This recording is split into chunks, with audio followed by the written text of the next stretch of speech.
হয় প্ৰস্তুতি তুংগুত পোনপ্ৰথমতে আপোনাৰ সংবাদৰ জৰিয়তে ইংৰাজী নৱবৰ্ষৰ লগতে আমাৰ কছাৰী সম্প্ৰদায়ৰ যে পুষ্ণা তাৰে আটাইসমূহ অসমবাসী ৰাইজক মই ইয়াৰ পৰা আন্তৰিক শুভেচ্ছা জ্ঞাপন কৰিছোঁ।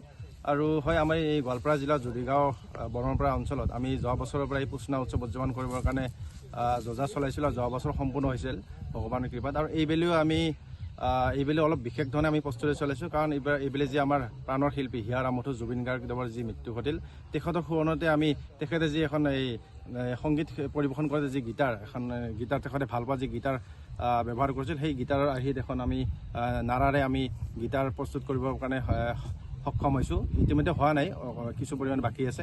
আৰু লগতে জুবিন গাৰ্গৰ সোঁৱৰণত আমি এটা কাঞ্চনজংঘা নামৰ আমাৰ পিছফালে দেখা পাইছে আপোনালোকে, কাঞ্চনজংঘা নামৰ এটা ঘৰ বনাম, তাতে জুবিন গাৰ্গৰ আমি প্ৰতিমূৰ্তি বনাবৰ কাৰণে আমি চেষ্টা কৰিম। আৰু লগতে জুবিন গাৰ্গে ভাল পোৱা যিখিনি ডাইলগ, সেই ডাইলগখিনি যাতে আমি লিপিবদ্ধ কৰিবৰ কাৰণে চেষ্টা কৰিম। আৰু ইয়াতে বিভিন্ন ধৰণৰ আৰু থাকিব, আমাৰ নাৰাৰে আমাৰ ছাতি থাকিব, তাতে বিভিন্ন ধৰণৰ লাইটিং কৰা থাকিব। আৰু আমাৰ যি অতিথিশালা আছে, যিখিনি আমি অতিথি নিমন্ত্ৰণ জনাম, অতিথিশালাৰ কাৰণে আমাৰ যি ৰাজমাহী ভাৰতীয় গোষ্ঠীৰ ঘৰ, সেই গোষ্ঠীৰ ঘৰে বিশেষ ধৰণে ব্যতিক্ৰমৰ ওপৰত থাকিব। আৰু আমাৰ পৰম্পৰাগতভাৱে যি নাৰাৰে আমি গেট এখন তৈয়াৰ কৰিম। আৰু এইবাৰ এই পুষ্ণা উদযাপনটো আমি বিশেষকৈ জুবিন গাৰ্গৰ সোঁৱৰণতে আমি পুষ্ণা উদযাপনটো পালন কৰিব চেষ্টা কৰিম। আৰু পুষ্ণা উদযাপনটো আমি এইকাৰণে পালন কৰোঁ আমাৰ কছাৰী সম্প্ৰদায়, কাৰণ আমাৰ যিহেতু আমি ৰাজবংশীসকল যিহেতু কৃষি প্ৰধান দেশ আৰু যিহেতু আৰ্থিকভাৱে দুৰ্বল, সেইকাৰণে মানুহখিনি বিভিন্ন কৰ্মক্ষেত্ৰত বাহিৰৰ বিভিন্ন ঠাইত থাকে।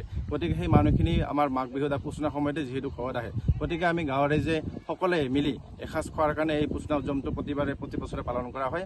গতিকে সেইখিনি আমাৰ মেইন উদ্দেশ্য। আৰু পুনৰবাৰ আপোনালোকৰ সংবাদৰ জৰিয়তে সমূহ অসমবাসী ৰাইজক আগন্তুক মাঘ বিহু আৰু লগতে পুষ্ণা শুভেচ্ছা জ্ঞাপন কৰিছোঁ। ধন্যবাদ।